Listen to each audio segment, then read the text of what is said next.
Alright, this one's going to be a little bit different. It's going to be about the psychology of how what I'm going to call those people who would subvert our constitution and way of life and feel they have the right to dictate their policies onto our lives became those people who actually are trying to do it. For some of you, I'm going to cover stuff that you already know. That a life of abuse can lead to a skewed attitude towards the rest of the world. That people who are kicked around long enough, especially at a young age, have a very dim view of the world and the other people that are in it. Why is it I feel I'm qualified to talk on the subject? Because I was one of those people. Who at one time looked forward to the day when I could make people's lives miserable because others had done that to me. Who felt entitled to act that way based on things that had happened in the past. So, yes, this is my story of how I came to understand what makes these people those people. You don't spend a lot of time worrying about what goes on in school or what social events are coming up when every day is about survival. When every day either you're being attacked physically or emotionally. Your world becomes all about the sadness, the cruelty, the pain, and that's the world you know. And if you have to grow up in that world, it can take over your entire being and dictate what kind of a person you might become as an adult. Everybody knows what this is. This is a coat hanger. Ain't one of them bullshit coat hangers they have today that's all flimsy and junky. This is a 1970s style coat hanger that actually has a little meat to it. I was attacked with one of these on a regular basis, almost daily. And even to this day, you could hit me with one of these and I'll hardly even react. I never really understood why it was happening. All I ever knew is that it was happening, and one way or another, it was going to happen again. Turns out, someone was adding so much stress to the environment that the people in my life had to take it out on someone. And seeing as how I was low turd on the totem pole at 6 or 7 years old, I was elected. The weird thing about violence is it's only satisfying to the person committing it if they can see the reaction or the pain that it puts other people through. For some reason or another, for certain people, it's like a drug. And once they start doing it, once they start taking that drug into their psyche, it becomes a way of life. I've quite literally watched it happen, seen it happen with my own eyes. And when I quit reacting to the instrument of pain that was the standard instrument of choice, the tactics changed. Because the thrill wasn't there, because I wouldn't react. The pump of adrenaline or whatever it is when people do that kind of stuff to other people wasn't there. So someone upped the ante.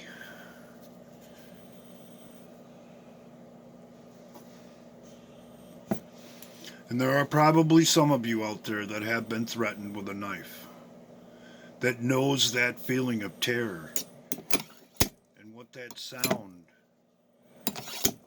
can do to you, can make your hair stand on end. Imagine doing it as a little kid and seeing that crazed look in somebody's eyes as they're dragging the knife down the hallway to let you know they're coming. Gives me chills just thinking about it. My reflexes had become so heightened and acute by the time I was 8 or 9 years old that I could dodge the attack almost every time. Even though in my mind I knew for a fact that my attacker intended to kill me. I could see it in their eyes, plain as day. And here's a little insight for those of you who may have never had to experience something like that. You can always tell when somebody's about to go over the edge because it's always in their eyes. And it's usually the fact that we choose to overlook it or pretend that someone with that crazed look isn't capable of doing their worst that gets us into trouble. So try and sleep at night when you know Michael Myers lives just a couple doors down from where your bedroom is. Try and concentrate on anything but avoiding or surviving the next attack. That's what life was like, or at least was in my estimations, and maybe even worse for a lot of these people who think they have the right to dictate the way we should live our lives based on someone else dictating to them on a daily basis how they should live theirs, beyond their control. Once things progress that far in someone else's hell, you have two ways to go. You can either submit to the fear and the terror and let it dictate how you live your life, or you can quit giving a shit of whether or not you live or die. If they get you, they get you. You just decide not to be scared anymore. I'm sure this happens to soldiers in battle who have experienced it enough that they wake up one day and say, that's it. I'm just going to do my job, live my life to the best of my ability, and I am not going to be scared of the enemy anymore. So that's what I did. I decided, I don't care if I live or die. You want to come and get me? Come and get me. But I'm not going to live my life in fear. I'm not going to let someone else determine the course of my day and or life because they think they have the right to, because somebody else crapped all over their day and their life. That's when everything changed for me, because the knife was still there. I just wasn't afraid anymore. As a matter of fact, I would get cocky about it and say, all right, come and get me. And when I didn't react to the slashing and the freaking out and the wild eyes, it lost its effect. The drug wasn't there. And that's when the tactics changed again. This was my dog Brandy, a purebred Irish setter who I loved dearly. And when I became immune to the coat hangers and the knives and the annual beatings to fog hat slow ride cranked up all the way as loud as it could go so nobody else could hear me scream, that's when the tactics change. And I was told that if I ever mentioned it to anyone or didn't do what was asked of me or what have you, that my dog would be killed. So freaking wonderful. I have to clear all of these challenges by the time I'm 9 or 10 years old, only to have it start all over again without fear for my own life, but for my best friend, my dog Brandy. And that's actually when I started getting in trouble in school, because I hate a bully. I hate somebody who thinks that they can come and push somebody around just because they think they can, or because someone else did it to them and they want to transfer it onto somebody else. Nothing pisses me off more, because I came to the realization at a very early age is that even though those things were happening to me, I didn't have the right to do them to other people just because of it. So try and learn your playbook because you're interested in playing football as a kid, while you're worried about your best friend being murdered because you're not at home.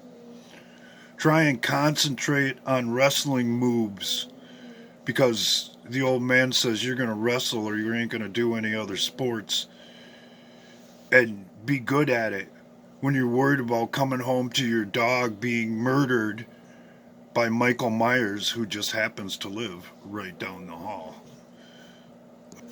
After you're told that if you say anything about it, it's guaranteed to happen. Having it reinforced in your mind, even though because it's already happened so many times that you're convinced if you say a damn word about it, your best friend is no more. But in a way, it was a good thing for me, because I realized what it was like to put yourself on the line for something that you loved, to disregard your own personal safety and take the pain and the beatings and the terrorization in order to protect something else. And I would add at this point, that's how we should all feel about our freedom. Because this is how it starts, with just the little threats. And eventually you become immune to that. And then they up the ante and make it more serious. And eventually we get unafraid of that as well. And then it becomes, for all the marbles, what we love and what we hold dear. For me, this is what it came down to. This is what stopped it all. I decided I was going to take on Michael Myers, and it didn't matter what it took. And I beat the hell out of him. And he never screwed with me again after that. At leastwise, as a child. But unfortunately, for the people involved, it wasn't just one, it had become ingrained in their personality. And at leastwise from my point of view, they couldn't help themselves. They had abused someone so much and dehumanized that person so much that they couldn't help but to continue to do it, even years after it was supposedly all brought to a halt. That's why I talk about the things that I do when I make videos. That's why I try and stress that people should take more of an interest into what goes on around them and what could affect their way of life. Because we're only at the coat hanger stage right now. And it could easily all go away if only people were willing to realize where it leads. And that's how I know how those people progress down the road to become these people who would subvert our rights and way of life and feel they have the right to dictate how other people's lives are going to go based on their own past experiences. They don't know better than us. It's their arrogance and such low regard for the people that they're willing to abuse that makes them the way that they are. And the unfortunate parallel that I see going on between those days for me and the times that we're living in now is that we make it all possible by the way that we don't react, don't take an interest, and decide it's a lot easier just to take it than to actually stand up and do what needs to be done when the time is presented.